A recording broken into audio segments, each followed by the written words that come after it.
That's right.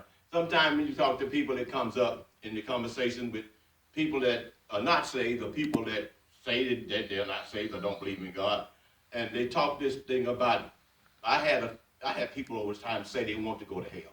I mean, sad to say, some people would tell you that. Some people tell you, I'm going to hell when I get there. All my friends, we're gonna be partying. So they have this flippant attitude about the next life, about hell itself. And sometimes I just have to be straightforward with people, and that's the kind of idea we're going to deal with tonight when they talk about that wanting to go to hell. I got one guy talking about he was the devil's son-in-law.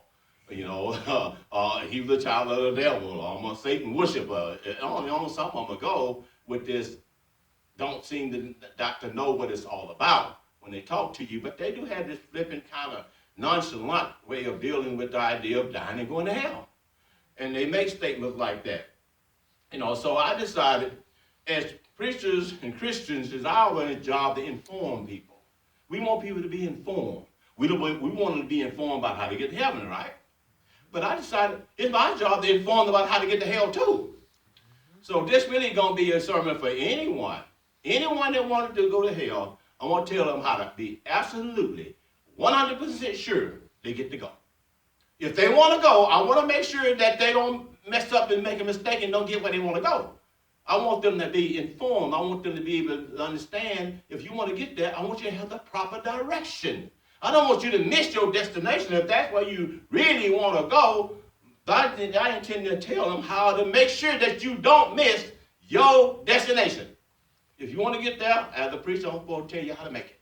But if you don't want to go, I'm going to tell you how to miss it. But I won't tell them both. So since for anybody that is interested in getting to hell and making sure they don't miss it, I'm going to explain how they can make sure they don't miss it.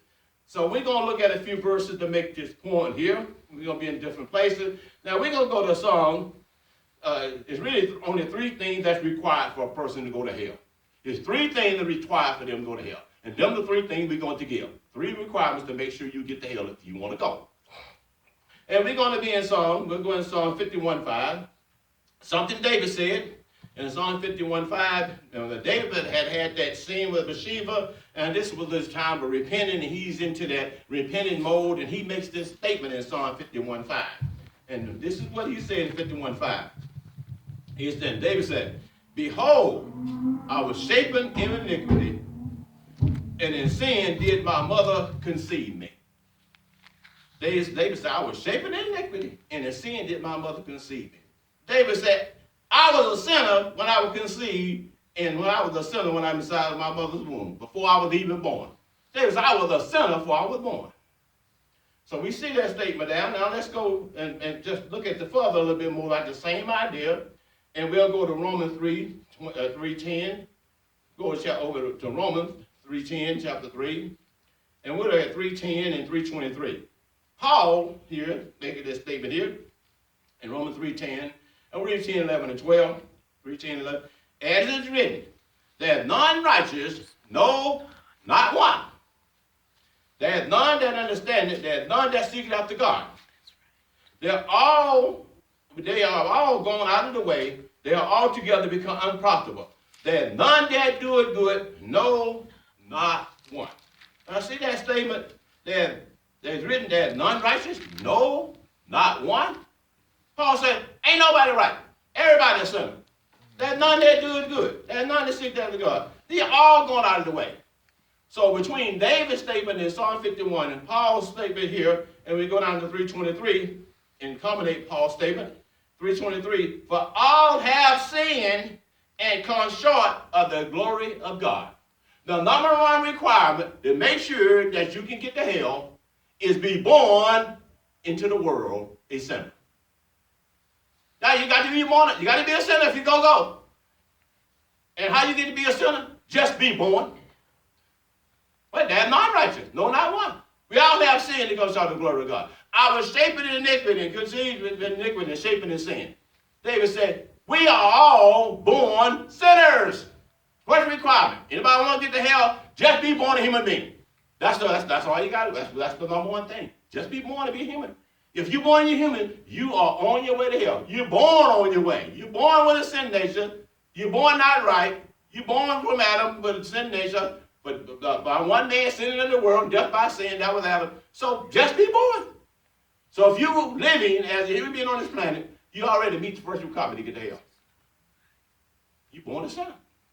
So anybody want to go, if you're living your life, you already on your way when you were born. If you were born in the world, you were on your way. So that's the number one thing. The second thing that's required, if a person want to make sure that they get to hell, we're going to find that here in really 2 Samuel. We'll go to 2 Samuel 12:23. We'll go there first.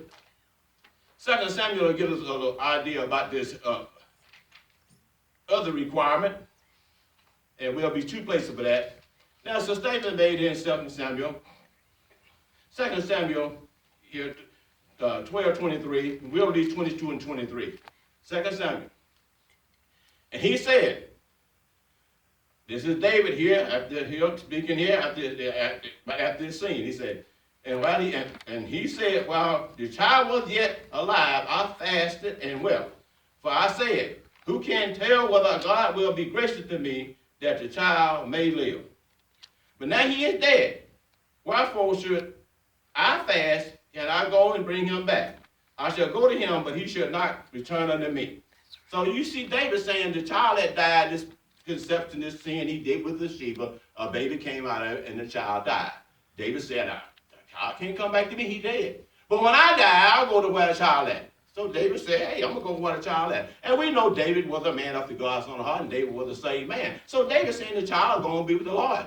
When I die, I'll go be with the Lord. Now, I just want you to see that there, because we're going to go look at something else to make this point. We'll go to Jonah. Jonah chapter 4. These two go together. Jonah chapter 4, and we'll make a point with this reason. Jonah chapter 4, and verses 10 and 11.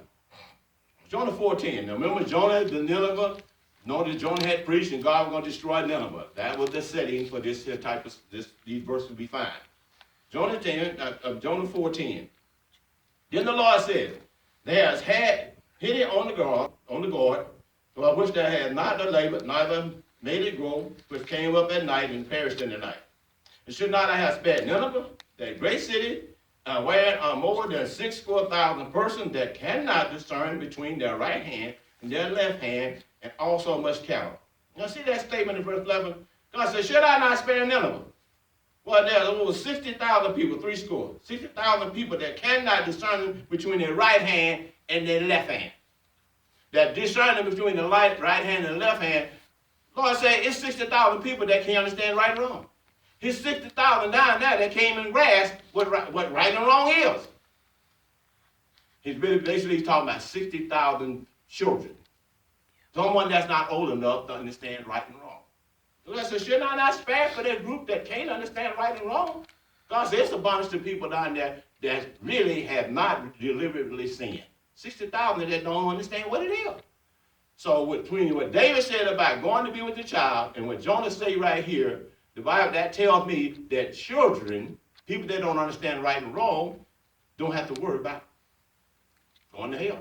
But those that do, everyone that do understand right and wrong are accountable for it. If they don't, that's the second requirement. Understanding right and wrong is the second requirement if you want to go to hell. Be born, you're born a sinner.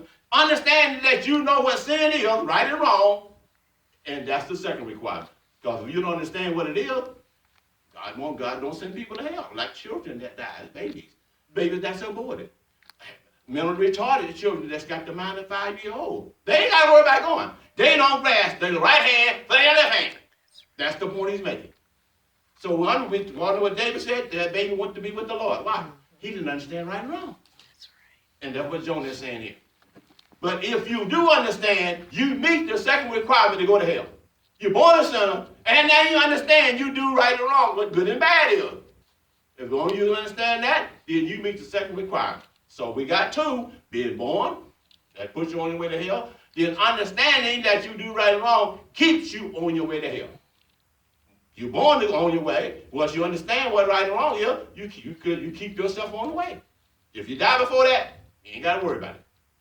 So two requirements are met. Now what's the third one? The third requirement we find here is found in John chapter 3, verse 16 through 18, and John chapter 14. So we go to John through the third requirement. Gospel of John, really going to give us the last requirement. John 3, 16 and 17. Now, we know this is very familiar. It said, for God so loved the world that he gave his only begotten Son. Now, whosoever believeth in him should not perish but have everlasting life. For God sent not his Son into the world to condemn the world, but the world through him might be saved.